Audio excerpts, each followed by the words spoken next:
Welcome to day 36 of Brute Strength, starting out with 165 kg for 3 reps in front squat for a comfortable PR. You can see this is actually moving pretty well, despite being above 90% of my 1 rep max. I could have done like 5 reps, maybe even 6 if I really wanted to actually push it to the extreme. So that is extremely good.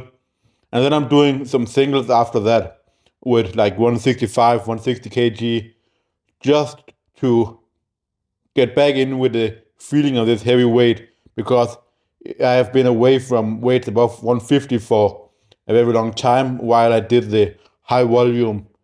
And with these singles, I'm able to have maximum force production, which for absolute strength is what we want. Because when we're doing multiple reps in a set, and getting close to failure, as we get fatigued, we are producing less force. The weight can still get up because we still can produce the necessary force to get the weight up, but we're not able to produce the absolute maximum force that we need to produce when we are doing a heavy single. So therefore, the back off work can most often be done at a low RPE.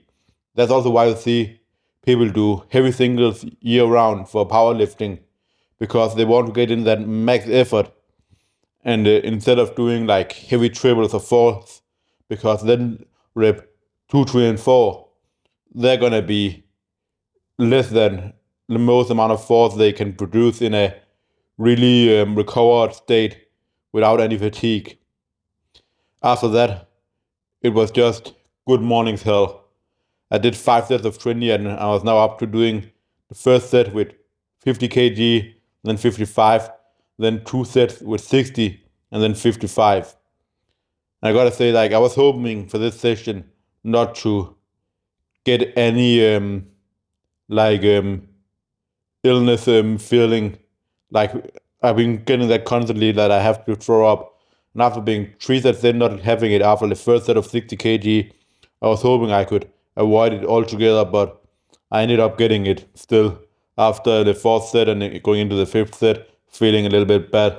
That's also why I'm not doing like circle walking lunges after, because these pauses in the bottom, though not very long in that position, that is so mechanically disadvantaged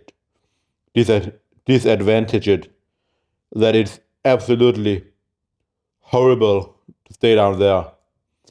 And I think that is what gets me sick, because when I'm doing the Monday training, which is more weight and 5 less reps and not paused, I don't ever get it, and I can do like Nordics and that after.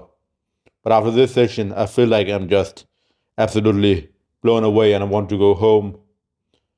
But I can already feel that my hamstrings, they are getting stronger.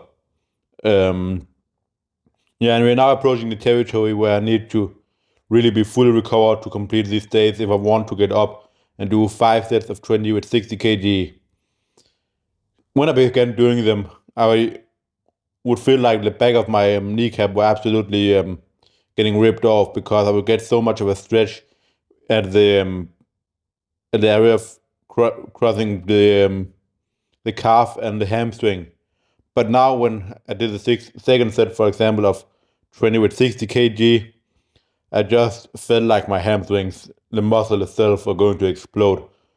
So that's a really good feeling, and I believe this is better than RDLs in terms of hypertrophy, because you can use less weight, which is what I'm always after when I'm seeking something. I want to get a good stimulus with as little weight as possible in things that are not done primarily as for getting really, really good at something. It's a different case when if I'm doing the conventional deadlift itself and I want to get up to a 1 rep max, then I'm obviously gonna train that on the front squat. I can't just be fooling around in the front squat with low weights and do like plat squat.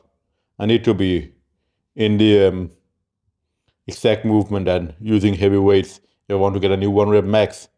But I found doing this kind of stuff can really limit the fatigue while blowing up the size of the glutes and my hamstrings.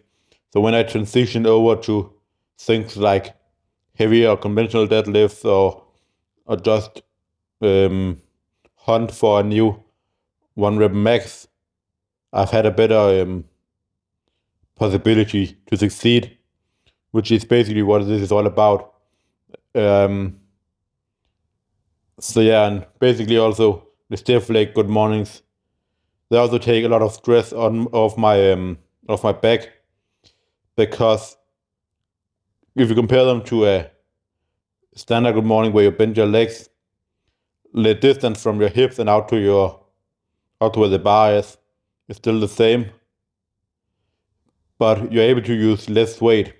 So it's not because that the back gets in the worst position that you're able to use less weight. It's because the hamstrings get in the worst position.